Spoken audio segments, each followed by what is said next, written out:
ఒక రాజు ఉన్నాయంట. ఆ రాజు పరిపాలించినప్పుడు ఒక జాలరి ఉన్నాడట. ఒక జాలరి తీసుకొచ్చి ఆ రాజుకు ఒక చేప ఇచ్చిందట. రాజు తీసుకుపోయి ఇట్లాంటిది ఒకటి గిఫ్ట్ ఇచ్చిందట. ఏమని ఇచ్చిందంటే, ఇది తీసుకో అమ్మా అని చెప్పేసి ఆ జాలరికి రాజు ఒక కైను, అంటే ఒకప్పుడు రూపాయి కైన్ టైప్లో కైన్ ఇచ్చిందట. అబ్బబ్బో, నాకు రాజుగారు చేపలకి ఒక చేపకి ఇచ్చారు నాకు ఒక కైను అని అంటే, భార్య వచ్చి అంటుందంట, రాజుగారు 2 చేపలు పట్టుకొచ్చి 2 కైన్ తీసుకుంటాడు, మన సంసారం ఏమైంది అన్నాడట.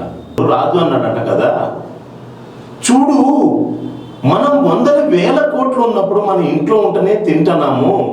చేప పట్టుకురావడానికి కానీ ఇలా బియ్యం తీయడానికి కానీ కష్టపడేది రైతు బిడ్డ వాళ్ళు కష్టపడ మనం తిన్నప్పుడు మన దగ్గర రూపాయి ఉన్నప్పుడు రూపాయి ఇవ్వడానికి తప్పు ఏంది అంటే, ఆ రాజుని భార్య అంటుందంట కదా, ఇవాళ మీ రూపాయి అయితే 2 రూపాయికి వస్తాడంటే, సరే ఓ పని చేద్దాము, నువ్వు నేను ఇద్దరం పోయి ఆ పొలంలో పని చేద్దామంటే, అది మనతో ఎందుకు అయితే అంటే, మరి రూపాయిని తిను అన్నాడట రాజుగారు.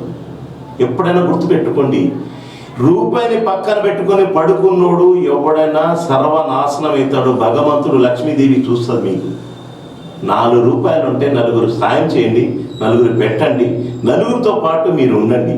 మీ రూపాయి కోట్లు ఉన్నాయి నా దగ్గర, ఇంట్లో కూర్చుంటే నీ వల్ల రూపాయి లాభం లేదు తప్ప, ఈ సొమ్ము ఎవరి సొమ్ము ఎంత కష్టపడతాడో తెలుసా, వాడి రక్తం కూడు తింటారు.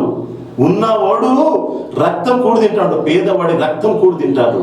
పొద్దున్న లేస్తే కాలువలో పనిచేసేది అతను, మేస్త్రి పని చేసేది అతను, ఆటో దొలేది అతను, లారీ దొలేది అతను. ఎన్ని రకాలుగా కష్టపడితే ఆ రూపాయి కోట్లాది రూపాయలు అవుతున్నాయి. ఆ కోట్లాది రూపాయలు తినేది ఒక పేదవాడి సొమ్ము తినేటోడు ఎప్పుడు ఎక్కడ బాగుపడ్డాడు. ఇది మీరు గమనించండి, మీరు గమనించి మారండి, మార్పేయండి ప్లీజ్.